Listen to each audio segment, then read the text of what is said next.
Assalamualaikum warahmatullahi wabarakatuh. Di sini kami dari Paralel B, sesi B2 Grup A, akan sedikit menjelaskan materi dan hasil pengamatan modul isolasi jasa teknik praktikum aplikasi mikrobiologi industri. Sebelumnya, perkenalkan nama saya Wahyudi Egar dengan NPM 190310100061.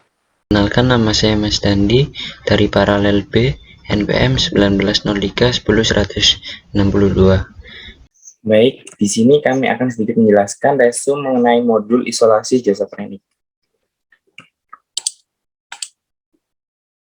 Untuk yang pertama, definisi dari isolasi jasa teknik.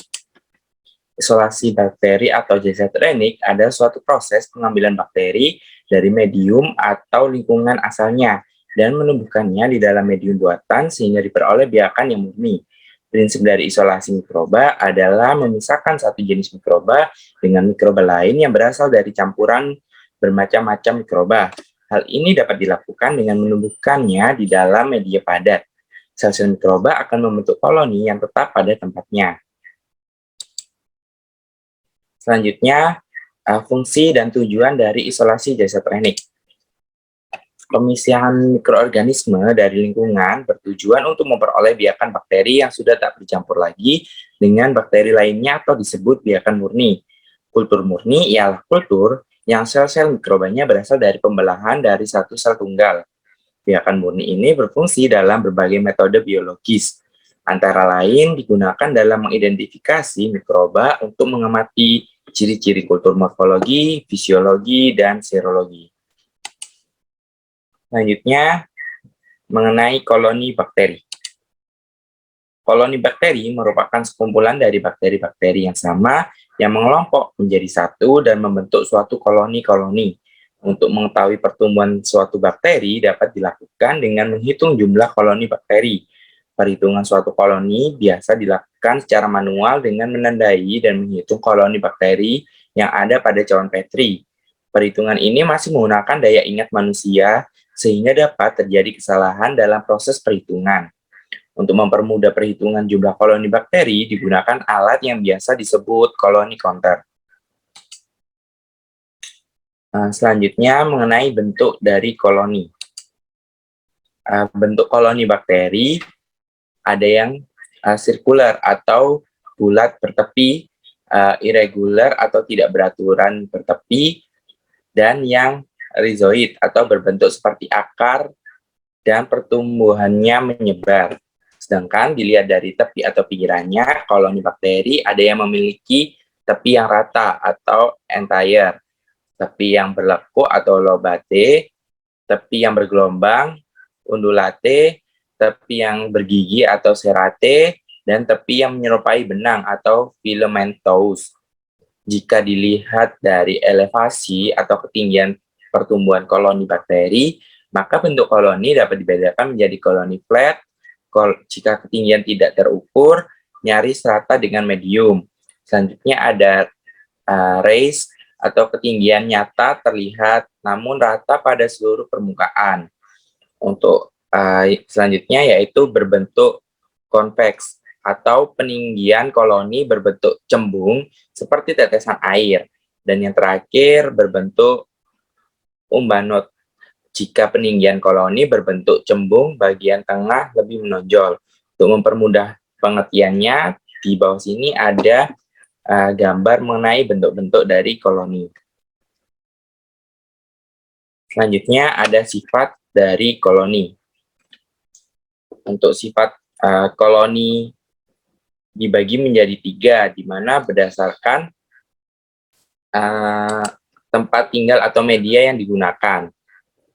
Di mana untuk yang pertama yaitu sifat koloni pada agar-agar lempengan mengenai bentuk permukaan dan tepi. Di mana bentuk koloni dilukiskan sebagai titik-titik bulat berbenang tidak teratur, serupa akar berupa kumparan permukaan koloni dapat datar timbul mendatar, timbul melengkung, timbul mengembung, timbul membukit, timbul berkawah. Tepi-tepi koloni ada yang utuh, ada yang berombak, ada yang terbelah-belah, ada yang bergigi, ada yang berbenang-benang, dan ada juga yang keriting. Untuk sifat yang kedua yaitu sifat koloni pada agar miring, di mana sifat-sifat ini berkisar pada bentuk di tepi koloni. Sifat-sifat itu dinyatakan dengan kata-kata seperti menyerupai pedang, duri, tasbih, titik-titik, serupa batang, dan akar. Untuk yang ketiga, sifat-sifat koloni tusukan dalam gelatin, di mana bentuk koloni yang tidak dapat mengencerkan gelatin yaitu dapat berupa pedang, berupa bertonjol-tonjol, dan batang. Untuk selanjutnya, mengenai cara mengidentifikasi dari bakteri. Untuk yang pertama yaitu dengan pewarnaan gram, di mana pada pewarnaan gram ini disebut juga pengecetan jasa training, yaitu pada modul selanjutnya. Nah, untuk pengecetan jasa training sendiri itu dilakukan berdasarkan jenis gram dari bakteri tersebut. Untuk jenis gramnya itu ada gram positif dan gram negatif. Untuk uji yang kedua yaitu uji oksidasi, di mana menggunakan reagen TMPD yang dituangkan ke kertas saring. Isolat bakteri A mengambil dan digoreskan pada kertas saring tersebut, dan reaksi ditunggu selama 30 detik. Hasil positif ditandai dengan munculnya warna ungu, sedangkan hasil negatif ditandai dengan munculnya warna merah muda. Uji diulang untuk isolat bakteri selanjutnya. Untuk uji yang ketiga yaitu uji fermentasi glukosa, di mana isolat bakteri A atau bakteri sampel diambil dengan kawat ose dan dimasukkan ke dalam media phenol red broth glukos, lalu diaduk. Media yang telah berisi isolat diinkubasi selama 2 hari. Perubahan warna yang terjadi diamati. Warna merah mengidentifikasikan tidak adanya asam, sedangkan warna kuning mengidentifikasikan adanya asam. Uji diulang untuk isolat bakteri selanjutnya. Selanjutnya untuk uji Na+, di mana isolat dari bakteri sampel diambil dengan jarum ose dan digoreskan ke dalam tabung reaksi yang berisi media uji Na+. Kemudian diinkubasikan selama 1 hari. Untuk hasil positif ditandai dengan adanya pertumbuhan bakteri pada media Na+, sedangkan hasil negatif ditandai dengan tidak adanya pertumbuhan bakteri.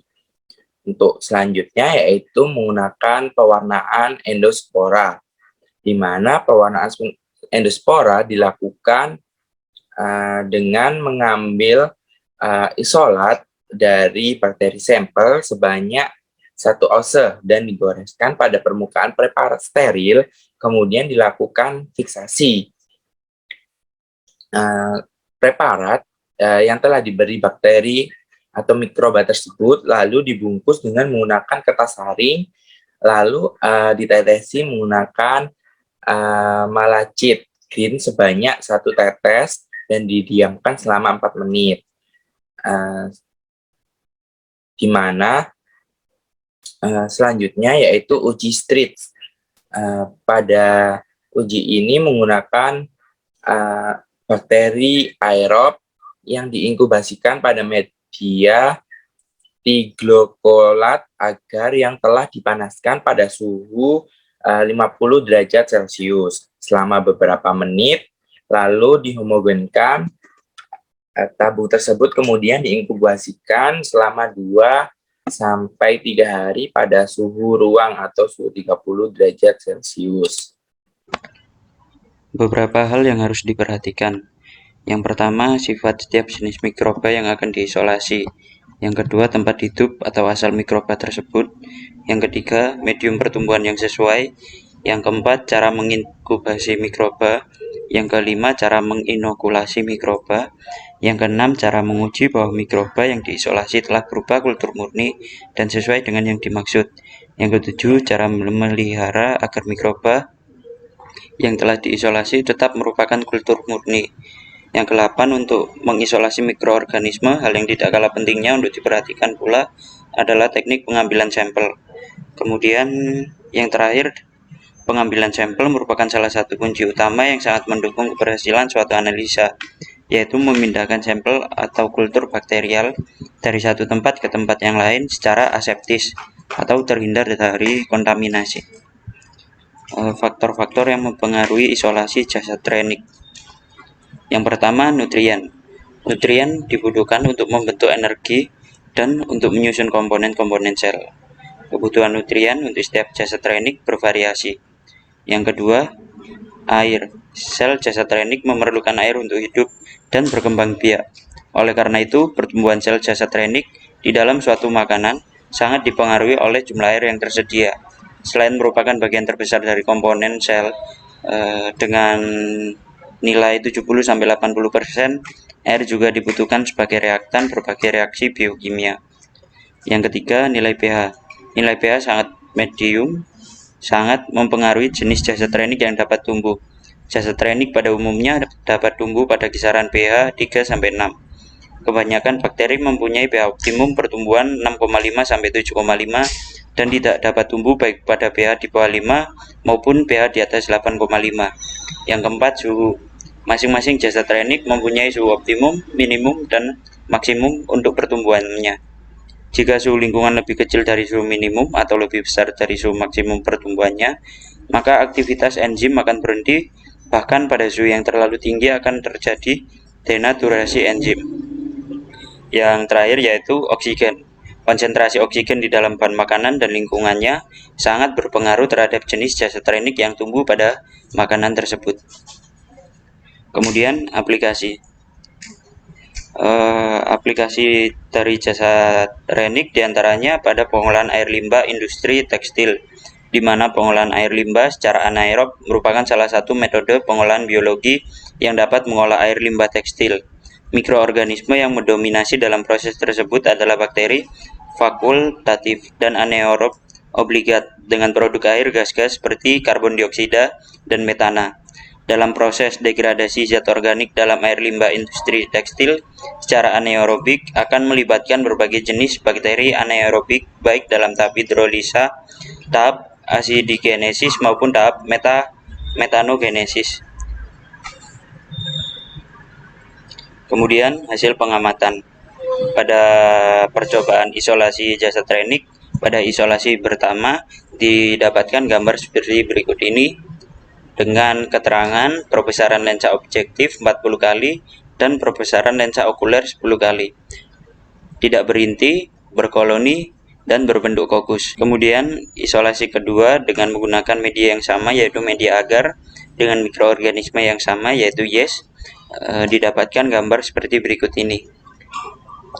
Untuk keterangannya, yang pertama perbesaran lensa objektif 40 kali dan perbesaran lensa okuler 10 kali. Yang kedua tidak berinti, yang ketiga tidak berkoloni, dan yang terakhir berbentuk kokus. Sekian penjelasan dari kami, kurang dan lebihnya kami mohon maaf.